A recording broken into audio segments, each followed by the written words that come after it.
Welcome to the Visualize Meditations podcast, hosted by your friend Sasha Patil, a Chopra certified meditation teacher. The first step to creating the life of your dreams is to create a clear and compelling vision for what you want for the future. I'll be guiding you on visualization meditation so you can get clear on your deepest desires. Let's get started so you can turn your vision into a reality.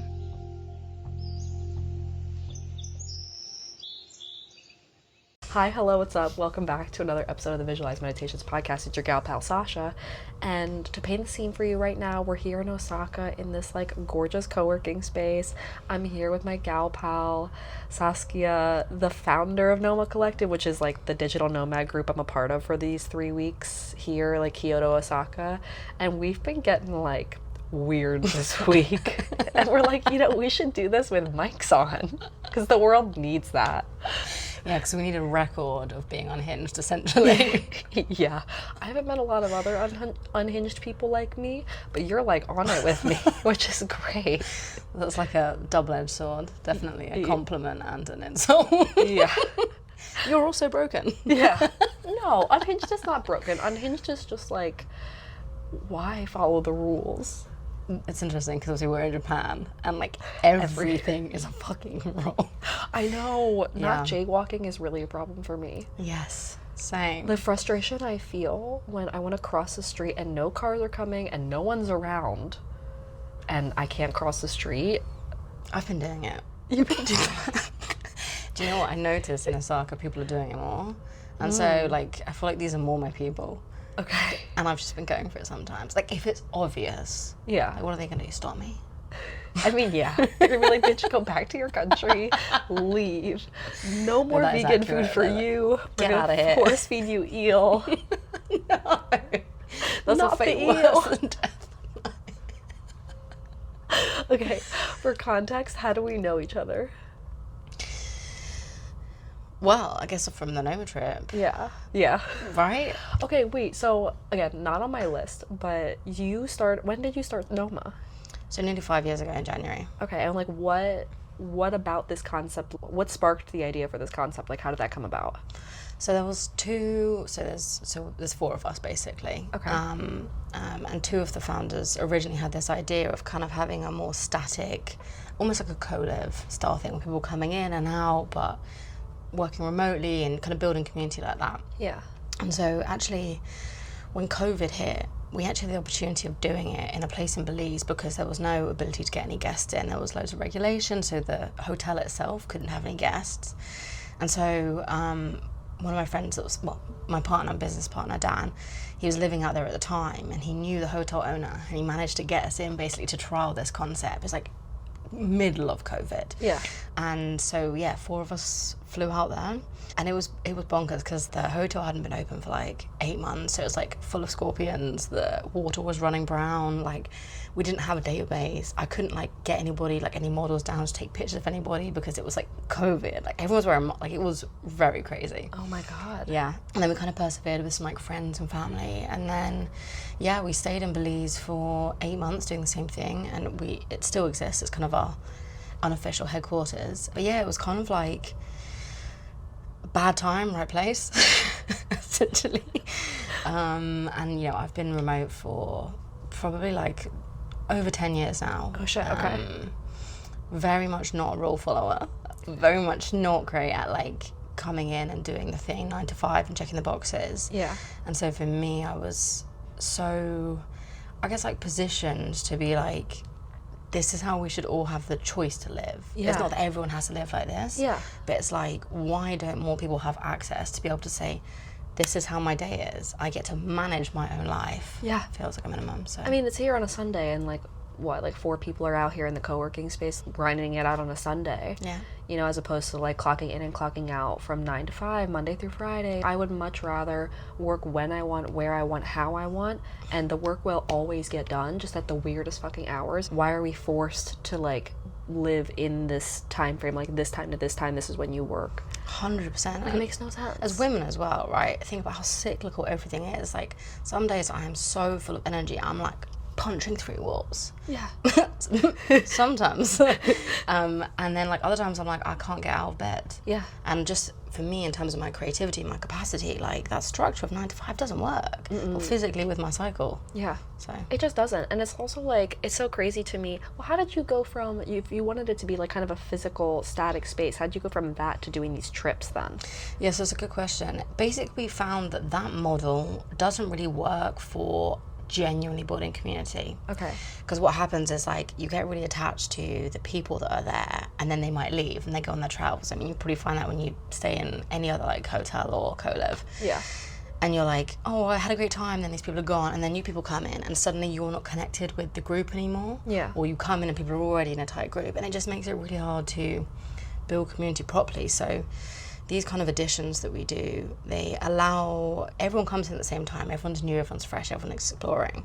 And then there's this kind of like peak of experience where you already know each other, but things are more playful, and then you kind of all leave together, and that just creates such a better bond than this kind of in and out experience that we all already have as remote workers. Yeah, that's true. And we do have a kind of in life too sometimes. I mean, I did do a community living thing in Paris, and it was very much so that, Nice. where like people would kind of, you would stay for minimum a month and maximum like, it's indefinite. Yeah.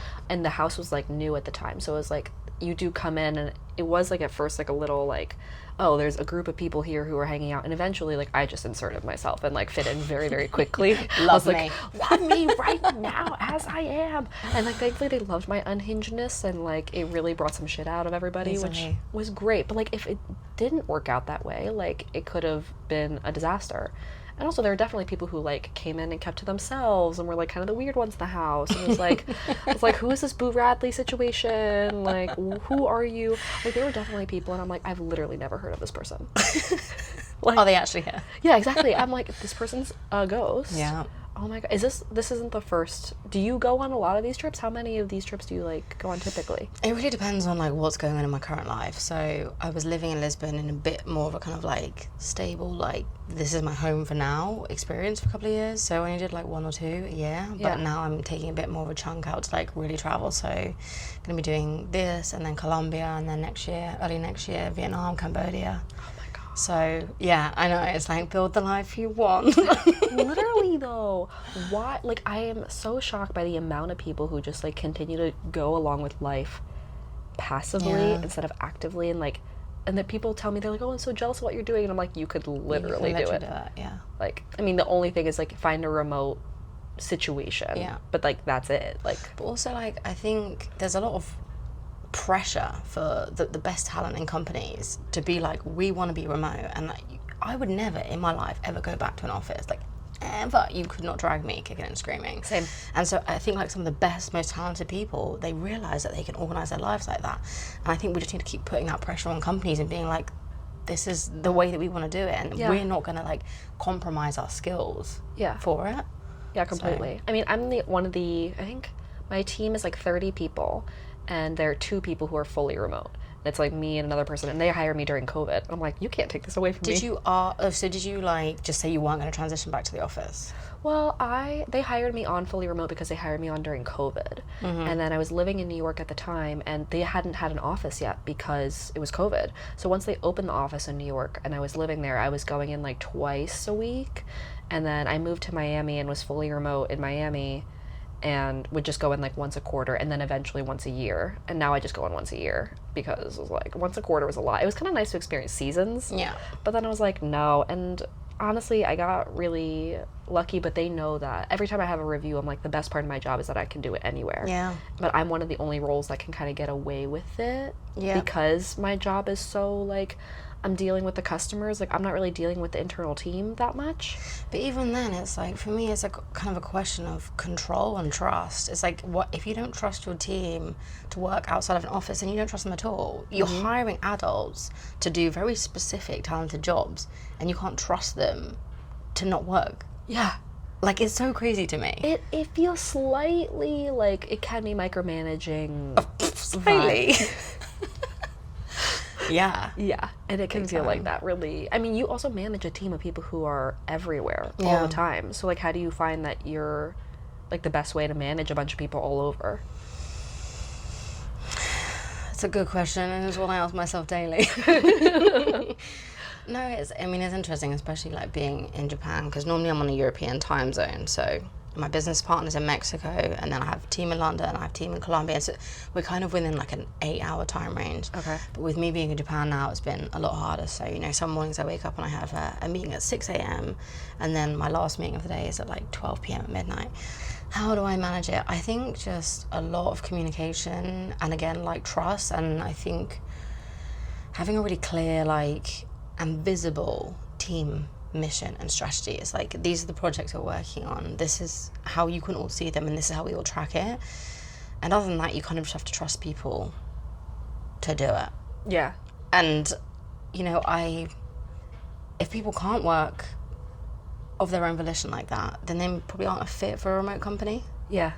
It's true. Yeah. Yeah, like if you can't manage it, if you need to be in an office, and if you like to be in office. That's also cool. Cool. Like, yeah. I know some people who like to go in. I know I get so much less done because I'm a social girl. Like, I like to chat. I'm like, let's go for lunch. You're saying you're distracting, is what you're telling me. Yes. I would never have pegged you for that. Like, I'm singing sometimes. Like, it's a whole thing. Like, it's a whole thing. And it's fucking crazy. But it's like, it's the nice thing about going into the office once a year is that I feel like I go in as the guest star and I'm like, okay, everybody. Superstar happy moment, hour. Sasha Day. Yeah. Everyone stop working. It's like lunch, happy hour, let's go work on the rooftop. Like, every time I work with, I'm like, so let's just schedule a meeting and just talk. Like, but when I'm remote, I'm like not bothering anybody, so I get so much more done. Yes. Maybe that's why they kept you remote. It's possible. It's possible. They could be like, I just stay out of everybody's way, and also it keeps me out of the politics, like the corporate politics bullshit too. Yeah. Which is like kind of nice.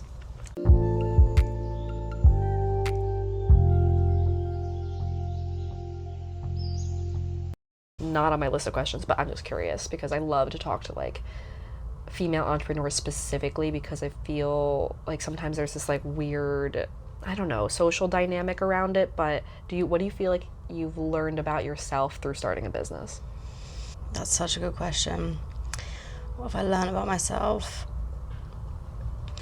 I think especially as a woman in rooms that only other men are in, I definitely learned that I was at the beginning portion of this part of my career kind of leading into much more of a wounded masculine, where I felt like I had to be hyper direct and like hyper assertive and be all of those things in order to kind of like match the tones. And it's funny because people really don't like hearing that from a woman. And it's a lot more easily ingested from guys. Yeah. And I think it wasn't just about that difficulty, but it was more about like, my strength is actually in my compassion and in my curiosity and in my ability to kind of like hold. And I think that's, it's a life's work for sure, but that's definitely the areas I'm like really focusing on now, is my ability to like really create a container and create a space, and to try and encourage creativity and support, rather than be so like, this is my idea and this is the only way. Yeah. Because like, if I've learned anything, even just in my life, not even in this project, is like, the more you know, the less you know. Literally. Like, I don't know a fucking thing. Like, every day I get stupider. Every day I see more and I just become more dumb. Literally. It's crazy. Yeah, actually. Yeah, I thought I knew everything. When I was like 18, 19, 20, oh, wow. I thought I was God. I swear down. And now I'm like, I have no idea what's going on. Yeah. Not a clue. It's so wild because everyone I meet, I have to like remind myself, I'm like, literally these people, everyone knows some random, weird, obscure shit you literally have no idea about. Yeah. Yeah. Yeah. And also everyone's faking it. That's true. That's the thing that I've realised, is like, you feel like such an imposter, and you realise that like, nobody has a clue what's going on. No one knows what they're doing. No one knows. Yeah. We're just all here trying to jaywalk, you know? We're all just here trying to jaywalk and through life, you know? Literally. Yeah. And people think like, oh, I know that this is a crosswalk, but like, do you actually know that this is a crosswalk? Like, I don't know. Oh my God. Okay, so this is typically my first question, but we just kind of jumped into it anyway. What's your story? My life story. It could be however you'd like to interpret it.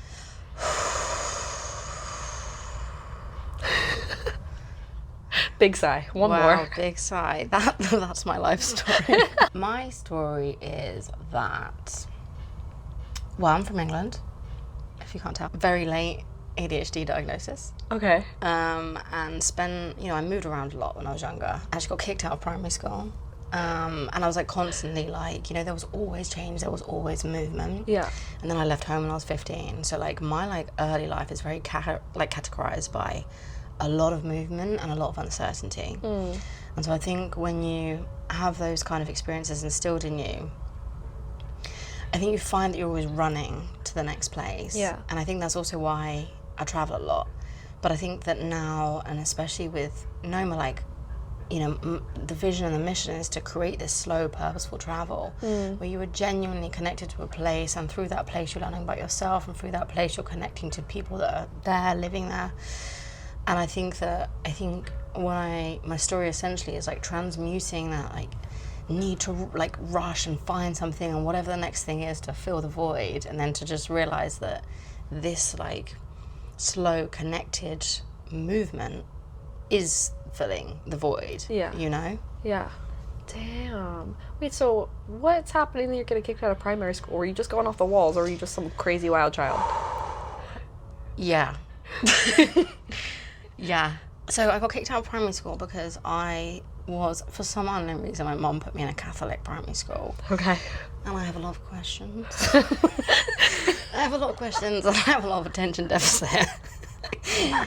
And those two things don't go very well with a strict Catholic school. And yeah, the head teacher asked me to leave at, I think I must have been 9 years old or something. Oh my God. Yeah, I got fired from the babysitters, if you can imagine. We tried to pay someone to take care of me, and they were like, no. Like, no, not worth the money. Literally, my mum has got this A4, four pages back and front of why I was the worst kid she'd ever looked after. Like, she's still got it. It's wild. It's framed in the house. It's not framed, but it's in a special folio for when I'm a grown-up and I can make peace with it. So funny. Wait, okay. And you said earlier you have 4 brothers. Yeah. Are they all older? No, 1 older, 3 younger. Okay. Yeah. Whoa, because when you said that, I was like, makes sense. So much makes sense What now. gave it away? Well, especially when we're riding bikes and you're like, no hands, bitch. Oh, yeah, I forgot. The story was basically we decided to go on an e-bike tour. At Saskia's. Within like 5 minutes of this tour starting, you're like, no hands, bitch. It was on the road that we picked the bikes up. It could have been more than 20 seconds. It literally was like 3 seconds after we picked up the bikes. You just like, let me see the full capacity of where these bikes could go. Yeah, on a raging hangover as well. Oh yeah, you said you were still drunk. Oh, could have been. Honestly, that night before was hilarious. We went to that one Crazy bar. Like, stand-up sake bar. oh yeah. That was so good. That was so much fun. Yeah. We tried to go to this Milton's place. Is Milton's ever open? I don't know. Again, with the rules that nobody but the people that live here understand. Why was it closed? I don't know. It says it's open. It sounded like there were people in there, maybe. And then we tried to go back like 3 times, still closed. We ended up this like stand-up sake bar where they're playing like anime on the screen instead of like a sports game. We're just drinking sake. No, we went to a sit-down sake place first. Yes. Where we learned the word for big titties. Yeah, bakanu. Bakanu. The only word I know in Japanese other than hello and thank you is big tits. The essentials. Literally the essentials. We don't need to know anything else. And then we ended up at like the stand-up sake spot, and then we ended up at another place where you made friends with like some, I don't even know who these people were.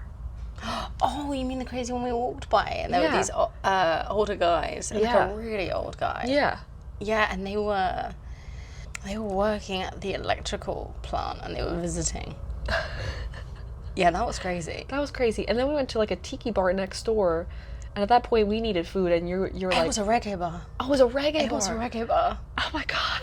Yeah. And you guys hung out there, and we got some food, and then came back, and then you were having some conversation about God.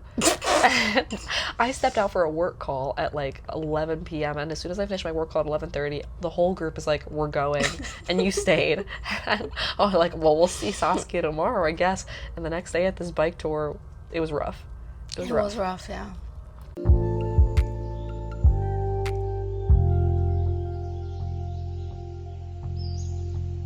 Not on my list of questions, but I need to know. Do you, do you have any like crazy wild travel experiences that you're like, literally, what the fuck? I mean, I got detained. Wait. In America. Wait. Okay. Say more. What? You got detained. Was this just because you asked too many questions? No, but again, it's like this kind of like, the systems are so ill-equipped to deal with people who want to take control of their own lives. Yeah. You know, because you're supposed to fit into the box. Yeah. And then, so this was actually 8 months after we'd launched Noma. So I'd been living in Belize this whole time. Okay. And then I was like, can I come for a hot girl summer in New York? Because I'd met some people on the trip that I absolutely loved. Yeah.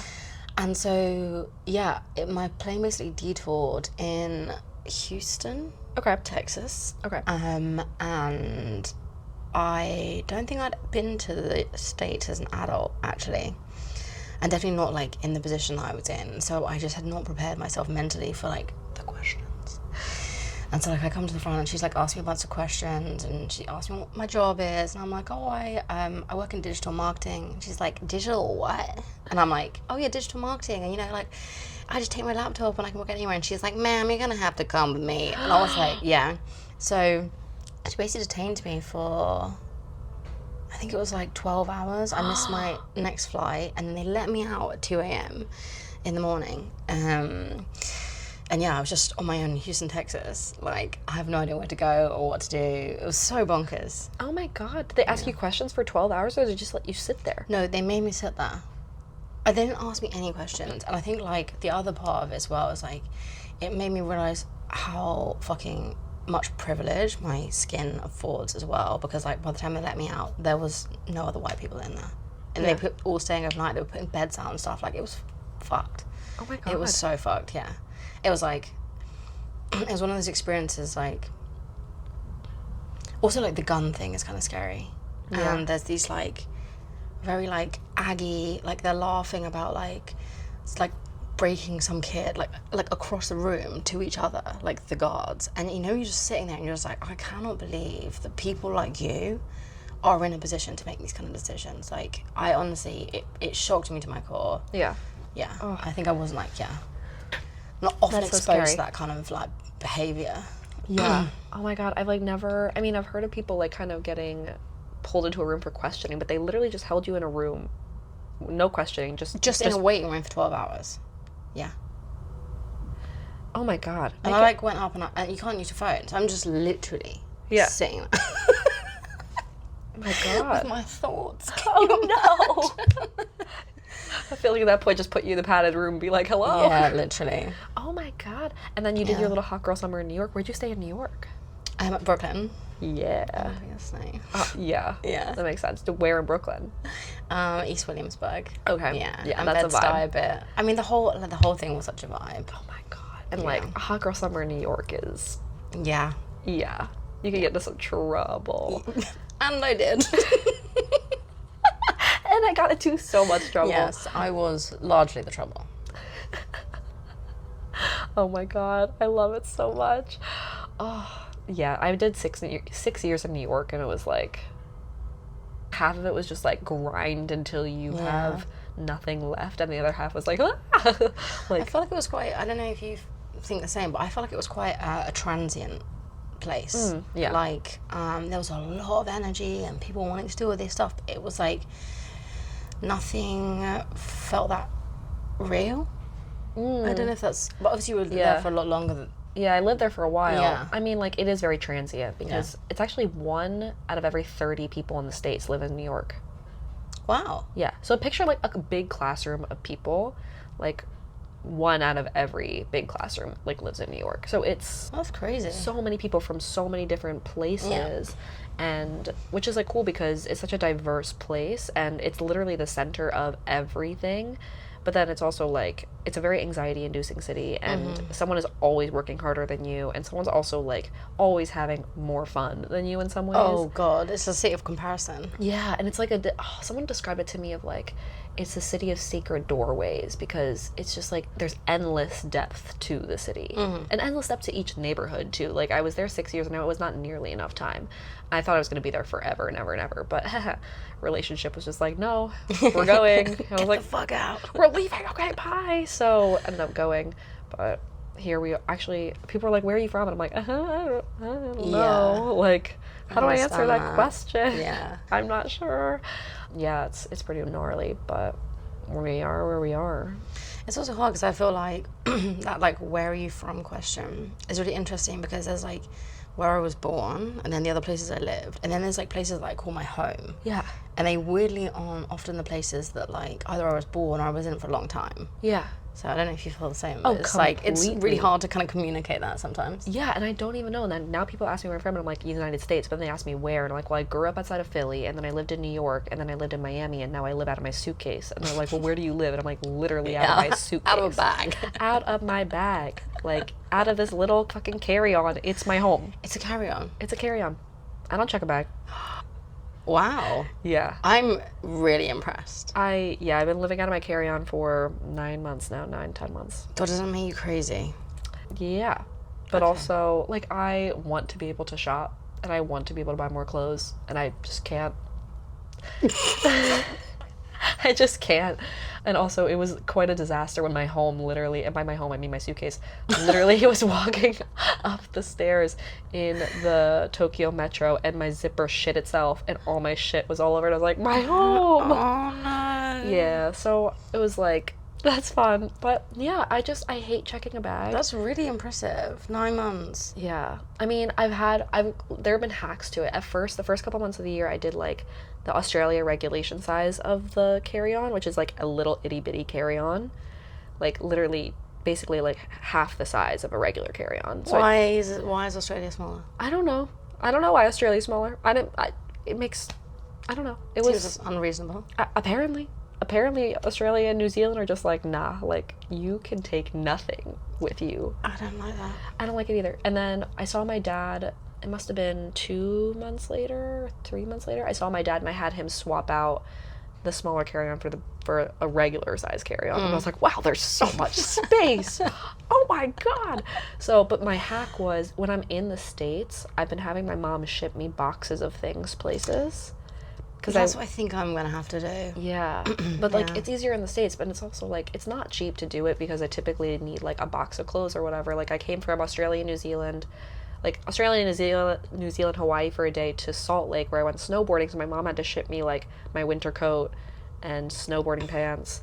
And then, like, she shipped me a box of stuff. I think she shipped me, like, somewhere between 2 and 4 boxes all over the States. But just, like, clothes, or like for Coachella I had her send me festival clothes, because I'm like, I'm surprised the amount of time she's actually shipped me my disco ball cowboy hat.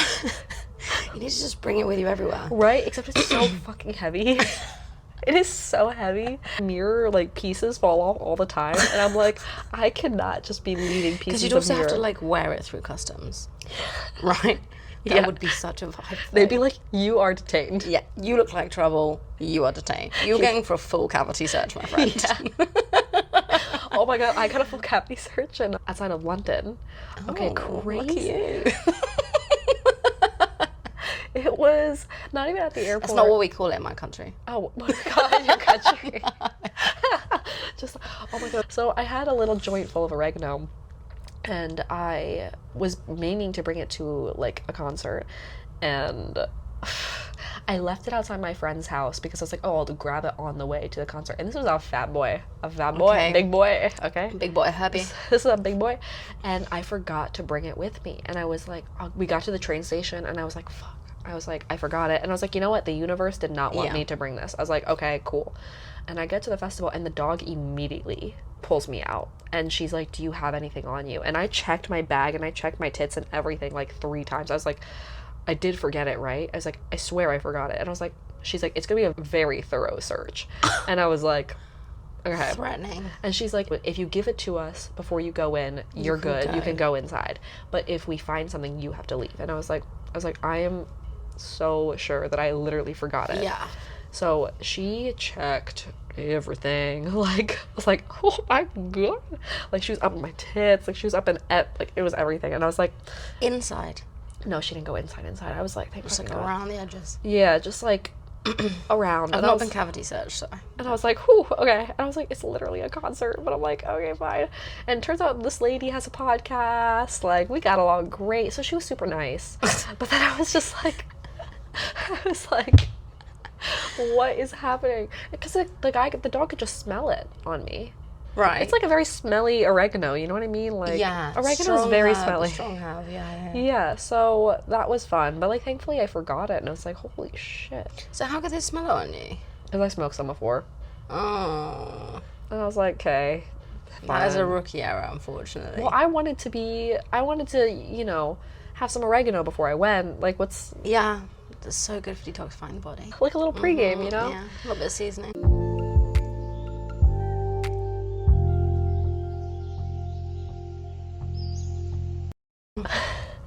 What are 3 words you'd use to describe yourself? Spicy. Compassionate. Dynamic. Okay. What about dynamic? Because the other 2 I see. Well, dynamic, like, I could see too, but, like, what about that word? I think, like, I'm able to, like, shift quite quickly. So, like, I'm a very flexible thinker, but I'm also someone that, like, is able to get up and get shit together really quickly. Yeah. And so, like, I think both mentally and, like, physically, I'm able to move with things as they come in. So, yeah, I would say that. I mean, that makes sense too, like, growing up and, like, moving all the time, all the places. Like, you're, like, on your feet. Like, okay, uncertainty, I got this. Yeah. Yeah. So interesting to be, like, so, like, at peace with the uncertainty. Yeah. As well. It's like, before I came here, like, I'd been living in Lisbon for, like, 2 months, and I had, like, full breakdown of all structures. So, like a full family breakdown, I had to move out of my apartment with my friends that I love, had a breakup, like, literally everything. Just, like, you know when everything around you just goes... Yeah. It's one of those ones. And I think that's why I'm on this kind of, like, 6-month trip, because I was like, okay, I'm just going to lean so hard into this uncertainty and just see where it takes me. Oh my God. Yeah. Every time we talk about what the fuck is happening in our lives, I'm like, same, but different. Because literally same, but different. That's exactly what happened. My whole life just went... Yeah. And I was like, okay. Implode. Yeah. And you're just, like, looking at the rubble and you're like... Okay, I'm gonna go build somewhere else. Yeah, right? Yeah. It was very much so, like, well, during the breakup, I had the opportunity to be like, I'm location flexible, and, like, I make enough money to, like, be able to, you know, whatever. Yeah. Like, if I could do anything, be anyone, be anywhere, what would I want to do? And, like, to be able to design your life so intentionally was really cool. Such a gift. Yeah, and I was like, oh, okay, well... like, my goal, my, like, priorities this year to have as much fun as possible and grow as much as possible, but the best way to grow is to throw yourself in the extreme of your comfort zone and, like, see what kind of evolution fucking happens from the ashes. And that's kind of where I've been, you know, for the last year or so. But yeah, it's exactly the same but different. Like, everything just went... Yeah, I feel like that growth that you're talking about is, like, it's always on the edge of discomfort. And... I definitely feel like a lot of times I meet people and they're like, oh, I just can't, like, move forward this thing. It's like, you're not uncomfortable. And it's like, we shouldn't always be uncomfortable because we need our, like, nervous system to reset and to be our parasympathetic. But it's like, you have to make yourself uncomfortable to grow. Yeah. Yeah. And I think I've just, like, thrown myself to the extreme of it, and now it's just like, and dealing with the uncertainty is something that I'm still learning how to do, because I'm like, I like certainty. Like, I mean, I like uncertainty in the sense of, like, adventure and trying new things and exploring new places, and, like, I love that kind of uncertainty. But, like, in life, it's really difficult for me typically to just be like, where am I living? What am I doing? What's happening? Like, who am I? I don't know. And it's like, how, like, managing that uncertainty has been really challenging. But it's just, like, societal as well. It's like we're conditioned to need that certainty. Yeah. It's like if you don't have all of these things lined up, you are somehow falling short of what everybody else is doing. Yeah. You know, so it's like, not only, like, do we, like, need it to be, like, stable, but it's like everyone expects you to have it. Oh yeah, it's so you're so constantly true. comparing yourself, and you're like, oh, why is this so unstable? And it's like the nature of existence. It's true. The amount of times that people have asked me, like, where are you going to live next year? like since I've been starting this whole thing, I'm like, Yeah. I don't fucking know. It must have been a couple days ago, a couple weeks ago, I was thinking, I was like, why do I ever need to have an answer to that? Like, Exactly. people move their whole lives. People move around all the time. Like, I don't have to, even if I decide to stay somewhere for like a couple months or a year, a couple of years, like, I don't have to stay there. Like, I thought I was gonna be in New York forever, and then left. Thought I was gonna be in Miami forever, and then left. So like, you can go wherever makes your heart sing. Yeah. I mean, humans are nomadic primarily from like early humans. We were constantly on the move. So this idea that we stay in like one place and we have one job and we meet one person, it's really like actually counterintuitive, I think, to experiencing it and getting the best out of it. It's so wild to me. And then I meet people who literally like grow up somewhere and then stay there forever. And I'm like, Could not be me. Same. I'm like, well, I hated the place where I grew up, but I was like, It's like you're living in a fishbowl inside the ocean. yeah. It's so strange. Yeah. And it's like, but some people like don't want to go out and explore anything. And I'm like, okay, good on you. Like, we need people like you guys to keep things like somewhat stable in life. But then also, I can't imagine that. It's not for me. Yeah, no, absolutely not. What's the best piece and the worst piece of advice you've ever received? The best piece of advice that always sticks with me is something a friend said to me when I must have been like 25, and it's feel the fear and do it anyway. Shut up. No, what? I say this all the time. All the time. Like, I swear I must have like captions of this. Feel fear, do it anyway. Oh my god. That's crazy. It's so good though. It's so good. Because as soon as you're getting that kind of like anxiety and that thing, it's like, okay, what can I learn here? What is this like opportunity coming forward to me? And it's a really good one because like, I think as well, during and after COVID, it really limited my confidence. And I think for a lot of people, like their world became so small. Yeah. And, you know, I got very anxious and I got very afraid of doing a lot of things, like even to the point where my partner at the time, like I wouldn't want to go and knock on his door in case one of his housemates answered, which is insane. Yeah. But it's like someone who like is like very like confident presenting like me now, like you can go through so many like moments you're like, I am absolutely terrified of this thing, and like having panic attacks and stuff. So for me, like just getting myself out of that bit by bit was like, okay, feel that fear and just do it. Just push her up. Yeah. It's like, it's gonna be there. It's gonna be there. And like there's a very distinct differentiation between fear, like just anxiety, and then fear of like intuition, like something is wrong. Yes. And actually, I'd love to say something on this because that's something else I was thinking about recently. And I think if you, well, in my personal like experience, those two fears actually feel very different in your body. So the anxiety is here. You feel it in your chest. You feel the tightness. You feel the constriction. Yeah. And then the intuition is here. It's so gut. that's when I know like the difference. It's like, am I afraid because I'm nervous? Am I afraid because I'm stepping out of my comfort zone? Or am I afraid because this is fucking wrong for me? Yeah. And that's like, I sit with them and they just come in very, very different spaces in my body. Yeah. Yeah. And sometimes like I feel like the intuition one, it's over something that like wouldn't, like it's not over something that would normally give me anxiety. Like it's very strange and it's like something's not right. Yeah. And sometimes nonsensical. Yeah. Sometimes it's literally just like, yeah, like it's not even an unsafe thing. It's just like, that's not right. Yeah. Don't do it. Yeah. Or like turn around or, you know, something like that. Yeah. And it's just like, okay, like listen to that little like whisper sometimes. But it's not like a whisper in your head that's like anxiety, like in the chest or in the mind sometimes. Sometimes it's just like that little faint, like, something's not right. Yeah. Like, go somewhere else. Yeah. Yeah. What about the worst piece of advice? I've dated a lot of idiots. There's quite a lot of bad advice. Worst piece of advice. That's a hard one. I don't know if there's necessarily a worst piece of advice because I very much feel like I have a rule: never take advice from someone that you wouldn't want to be like.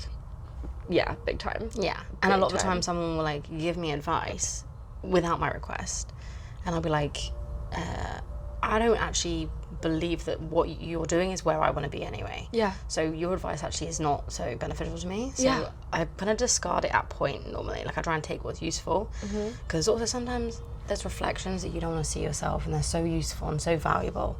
But like if it's coming from someone that you actually can't align yourself with, just discard it. Yeah, like if someone doesn't have a life that you want or doesn't have a trait that you want to emulate, like why would you take advice from them in the first place? 100%. Yeah. And it was like, I mean, this is such a small example of it, but like I had a family member be like, you should stop cursing in your content so much. And they're like, well, you're trying to appeal to a broad audience, and if you're trying to appeal to everybody, and I was like, first of all, back up. Plus, you've clearly never started a business, because I am not trying to appeal to everyone. And I'm like, you don't have this thing that I'm trying to do anyway, so like why would I even consider that advice? And at first it like really sat with me, and like it sat with me in a way that was like, oh, like I feel like everyone's judging me, and I was like it's not the point. Yeah, like literally not the point. And it's also like, it's a projection. It is a projection. And I'm like, first of all, it's my fucking podcast. Yeah. And like, we've spoken, you've met me, right? Like if I couldn't curse on my own podcast, I would fucking implode. Yeah, like there would be no way. But then it's also just like, I don't know. That's the other thing, is like, don't take advice from people who you don't want to be like. Yeah. I also feel like I've had a lot of like things like that about my life and what I'm doing. Someone told me that I was too open on social media, and also like too naked. I fall under opinion and bad opinion rather than advice, because advice is like, hey, I've seen you doing this thing, and like, can I offer some advice? Yeah. Your opinion is actually like not relevant to me. Yeah. And so for me, they go under bad opinion straight away. Okay, fair. Yeah. It's just like automatic. It's not even advice. It just becomes like bad opinion. It doesn't mean they don't hurt and they don't feel uncomfortable, but like at some point you kind of get past that, like the self-consciousness, and you're like, actually that's just a bad opinion from someone that's projecting. Yeah. Yeah. Actually, I hate when the thing that always gets me is people tell me to be realistic, and I'm like, why? So I can live in the same size box as you? yeah. It's sad, and it's like, there's so many people that tell me like, be bigger, think bigger, go wider. Those are the people I want to listen to, because everything, our entire reality is projected. Yeah. So if you're in your reality, need to stay realistic to the box that you were given. You are never going to grow. You are never going to develop. It's, nonsense. Your life is truly like the thoughts you have about life, and if your thoughts stay small, your life stays small. Yeah. Like, it's like, okay, if you want to, like, do that, like, that's on you. Like, cool, stay in the bubble, stay the thing. Like, that's just not for me, though. Yeah. I'm just trying to expand and not be in this, like, little box. And it's just, ugh. I think people are also afraid of, like, an authentic expression that doesn't align with what they know other people to do. So, and especially with women, like, about, like, this, like, sister wound thing. What is a sister wound? Sister. Yeah, like, what?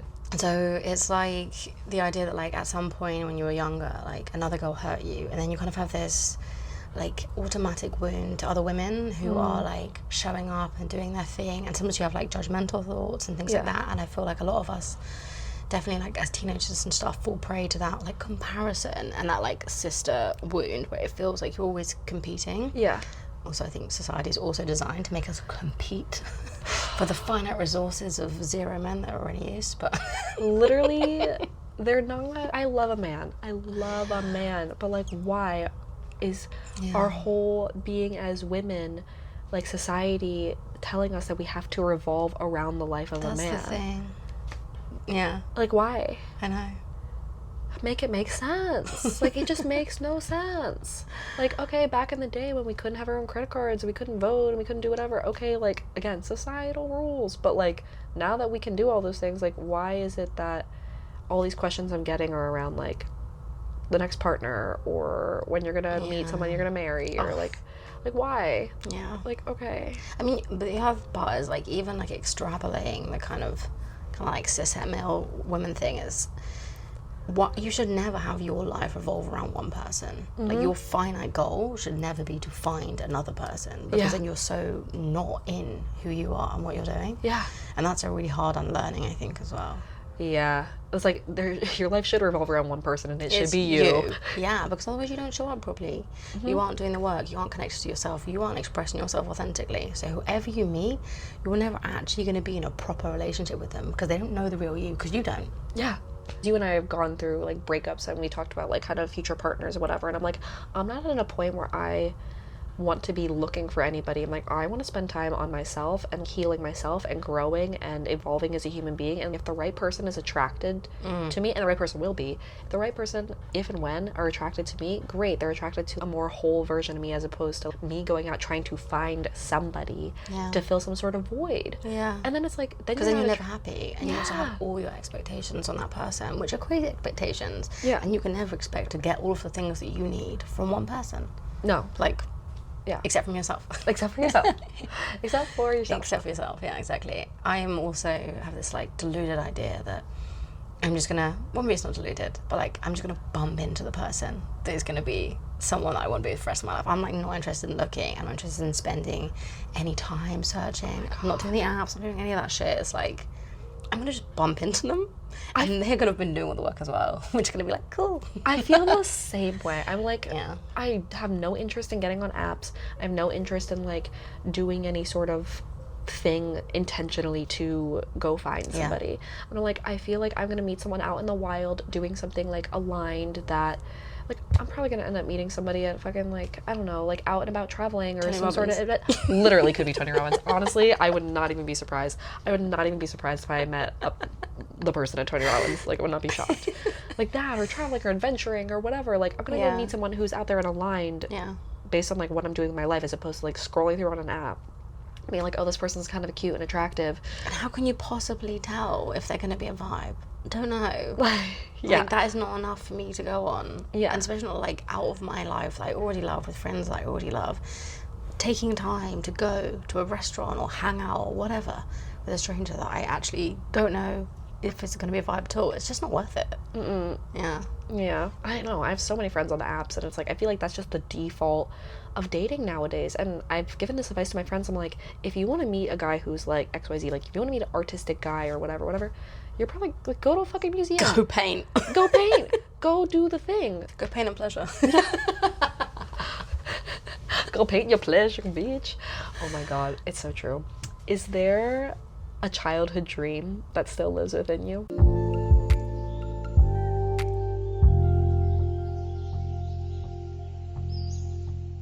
I mean, yes, like it's childhood and it's also like focus of my life. So my forever dream is basically to open a restaurant. Okay. And so I've been I'm also a chef on the side. I do like private retreats and stuff like that. And yeah, so my kind of forever dream is to open a plant-based restaurant. And it's like kind of like a concept one. And yeah, I guess that is the future dream. Oh my god. Yeah. I love that.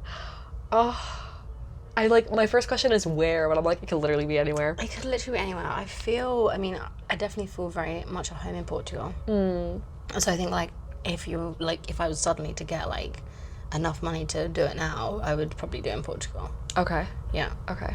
Oh, that'd be such a vibe too. Yeah. Yeah.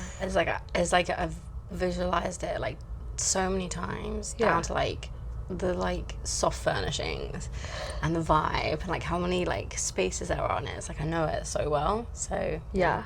I mean, when you have it like such a clear picture in your head too. I could talk about fucking visualization all day forever. But like when it's so clear in your mind, it's basically like practicing at that point. Yeah. And it's just like a matter of time at that point, really. Oh my god. Have you ever done sex magic? No. Wait, what is sex magic? So sex magic takes the kind of concept of visualization and connects it with our Shakti life force. Ooh. So I've done it a couple of times. It's very potent magic, essentially, and it's really funny because it actually ties in with how I feel I ended up in Belize. Okay. And so basically it's like you connect to your visualization, what you want. You can write a bunch of stuff down as you kind of like normally would, like set a bunch of intentions. Yeah. And then you connect to your physical body and your physical pleasure, and you just go through that process until you climax, and you like keep the vision like in your like biggest, most potent version. Whoa. Yep. I need to like do more research about this and then experience it myself, and then I need to make some podcast episodes for this. 100%. And I will say, just guiding people through their fucking climax. No, I mean there are some amazing practitioners also doing that out there, so I would really recommend. I can recommend some people to you as well to check out. Whoa. But yeah, I actually, when it was in the middle of COVID and we knew we were gonna leave, but we didn't actually know where or how we were going to do it. Yeah. And I just had this like one very specific vision that was basically like these palapas and my partner at the time, and it was like the sunbeds and the building here and the ocean was here. And it was just my one specific vision. Yeah. Was like we were gonna be in this environment. Yeah. And then it must have only been like 2 or 3 months later that we got the like okay to get our flights. And so then we got our flights, and I think it was maybe the second or third day that we were out there. And I was sitting out by the beach and I was chatting, and I turned to like look at my partner, and I was just like dumbfounded. It was like my exact visualization, from like the angles of the ocean to where the palapa was, like everything. It was insane. Whoa. Yeah, it was really, yeah. Oh, I love like visualization magic like that. Yeah. Oh my god. Do you feel like that comes up a lot for you in different areas of life, or do you think it's just like kind of like whenever? It does. There's some very, it's, I use it relatively infrequently, I would say, but the times that I do, it's very powerful. So there's one other one that I did this amazing guided journey, and it was about this kind of like I know where I want to be in the future. I know the things I want to have, but then I'm here. Yeah. And this kind of like mindset of like, how do I get there? Yeah. And it's like, obviously I'm like living now in the present, trying to experience it, but there's how do I get to this point? Yeah. And so she kind of, this amazing facilitator, let's see, I'll share you about her. She basically took me under and to this vision of myself, and it was really interesting. So I was like, I don't know, maybe I was like a couple of years older than I am now, like little tiny crow's feet here. Yeah. I'm like pregnant, and I've got this like green dress on, and I'm like sitting on this kind of like grassy like verge. Yeah. And she was like, okay, so ask yourself the question that you want to ask yourself. Okay. And I was like, okay, how did you get here? How did you get to this place that you're in, and you feel everything feels really like, complete and full and alive? And I just replied, I didn't compromise. And it was like, it's giving me goosebumps actually now.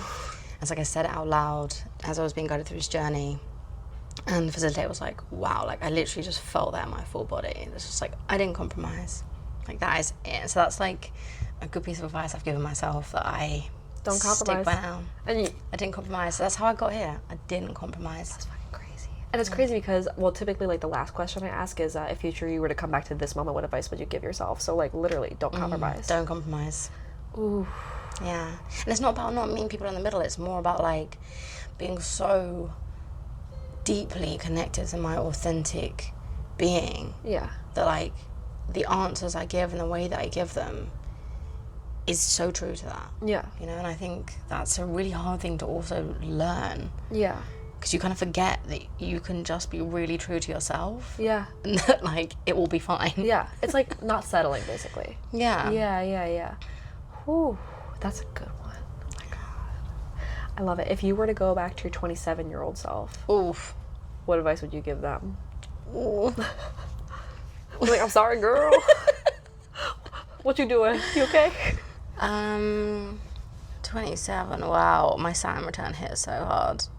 It gets a lot better. It gets a lot better. And you become more you than you could ever imagine. Yeah. I like it. I'm so excited. So you hit like Saturn return situation when you were 27, around then? Yeah. Yeah, it was heavy. Yeah, because mine hit, or started to hit last year. Actually, like I know I can look up like the actual dates of like when mine is happening, but like I would not be shocked if I was like. Yeah, there's also like a bit of a preparation stage as well. Sometimes a lot of things get cleared out before it hits, because then you go into the cycle, but you like kind of break off a lot of things, move through a lot of things before it happens. Yeah, just. Yeah, literally. Like, let's go. Like, okay, I'm here for you, Saturn. You're coming back. Hello. So in the last, because we're almost at the end of 2025 now, in the last like year, what do you feel like you've like learned, or maybe the biggest lesson you've learned in the last year? Trust the process. Yeah.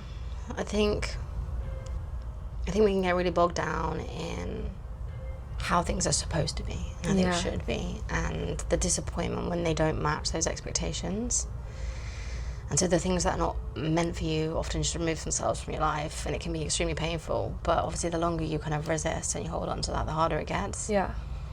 And so I think in the kind of like collapse of all the structures around me, that was a really difficult thing to think about. And also when you're kind of so emotionally attached to them, you don't want to trust the fucking process. You want to be like in the pain. You want to be like holding on to the thing. Yeah.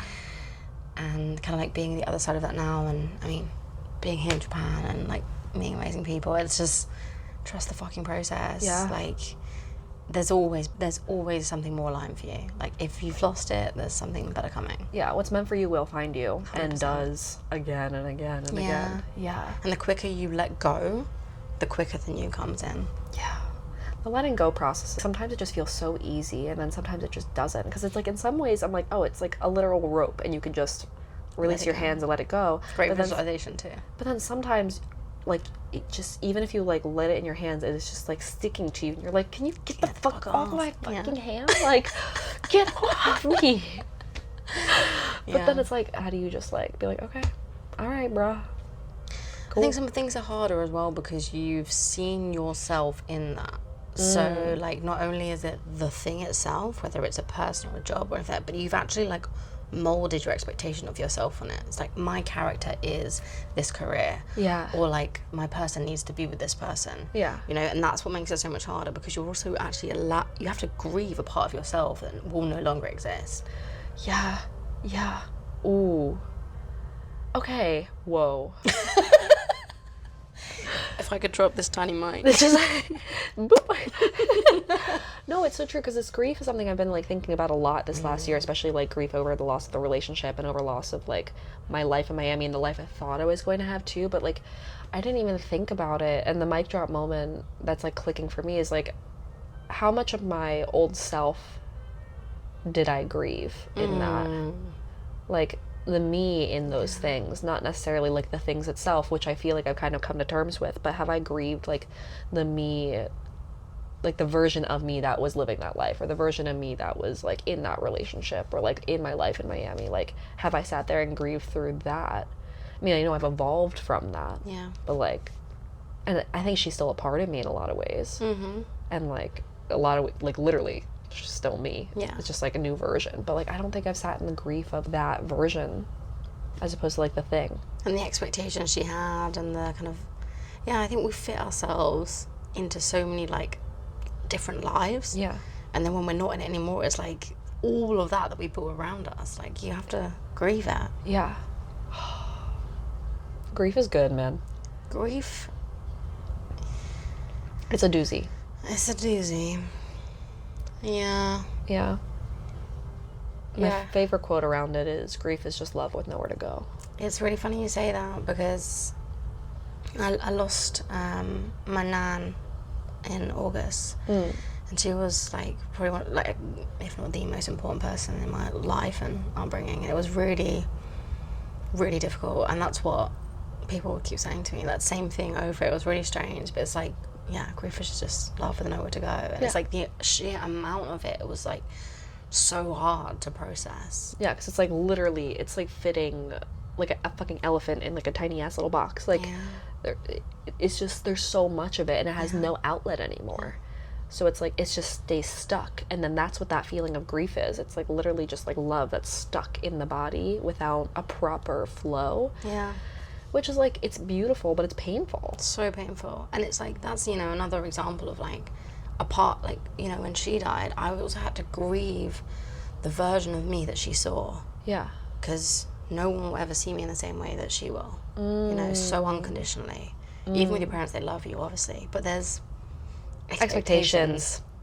There's expectations. And she just loved me for who I was. There was like, no one will ever love me like that. Yeah. And so then I was grieving this version of me without realizing as well that, like, I'm never going to be held in that same way. Yeah. And that was it was very big. Yeah, it's a big one. Yeah.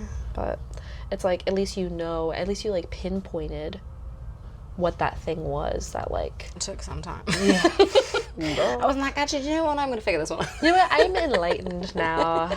I just am the master. Yeah. But then you have to integrate that part into yourself, and that kind of takes me back to this loop as well. It's like that feeling of being loved so unconditionally by the only one person that would ever do that in that way. I have to integrate that myself. I have to offer that to myself. Yeah. And that was kind of like part of that like healing process and allowing that love to go somewhere else. Yeah. You know, I just move it back through into my own body rather than stuck. Oh, you're damn right.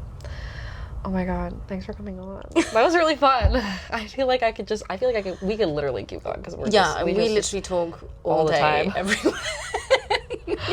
What time are you thinking about wrapping up? Today. Yeah. And also food, ? Food is always ? Yes. Yeah. I would like to do a little bit of extra work. Maybe an hour or so. Yeah. And then I could definitely food. Let's do that. Yeah. Because I can another hour. Fancy. Yeah, I don't care. Sorry. Really good stuff. I'm like not the most honestly, like that's one thing about Japan is it's like sensory overload sometimes, which is crazy. Like as a New Yorker, like I'm used to that, but like here for some reason it's just going on. So much, and I get to the point where I'm just like there's so many options that I'm stressed out about what to eat that I just choose not to. Like, you know what I'm eating today? I think I had a couple bites of my granola bar. Unacceptable. I'm sorry. Unacceptable. This is the kitchen of Japan. We're gonna go and eat. Okay? We're gonna fucking eat, okay? I'm gonna give you that eel and I'm gonna force feed you that eel. That restaurant last night was crazy. That was so crazy. Oh my So God. fun. For context, there's one lady. We went to a gyoza restaurant, and that gyoza restaurant, that line was not it. Mm-mm. So we decided to go next door to this like place. Okonomiyaki. Yeah, okonomiyaki. Okonomiyaki. Okay. And we show up, there's a line, there's one person taking the orders, but we didn't realize till later that she's cooking all the food, she's cleaning, she's doing everything. One single person for like 4 floors. Literally for 4 floors. And oh my God, it was crazy. And so my ass, I was so angry. And I feel like it taught me a lesson too of like, you really never know what's happening, and like, you never know where the cameras are as well. Oh my God. So we order our food, and it's also serve yourself. Like you serve your own drinks to yourself. Yeah. So you squeeze the chicken first. You squeeze the chicken first to make some noise to let the girl know. And then you get your drink, and then I was like, why is no one waiting for their food? And I'm sitting there like, I'm so hangry and I'm here with my beer, like ready. So and I didn't know there was a camera watching this area of the restaurant. And so our friends are upstairs literally just watching me be hangry for like 10 minutes. I have never seen someone's thoughts so clearly displayed on their face. It was like... Yeah, I was crying with laughter. It was so good. And then I realized it was just the one person. I felt so bad. I'm like, I didn't say anything or do anything. And also, you got a free drink if you... I think you might have burned through the wall with laser eyes, but other than that... And then you go upstairs, and there's a mic that's connected to the kitchen downstairs and a guitar. I decided to get up there and fucking rap. I was like... It was amazing. Thank you. It was so good. I feel like I could have done better, but that's perfectionist in me. I think you nailed it. It was the time. And it really energized me. She did tell you to shut up at one point. Yeah, at one point at like, that point I was like enough. Positive heckling her. At one point she was changing out the keg, and I was like, yeah, you change that keg. You got it, girl. You got it, girl. And she's like, please stop. And I was like, thank you, we love you, okay, bye. All right, bitch, we'll see you next week. Bye.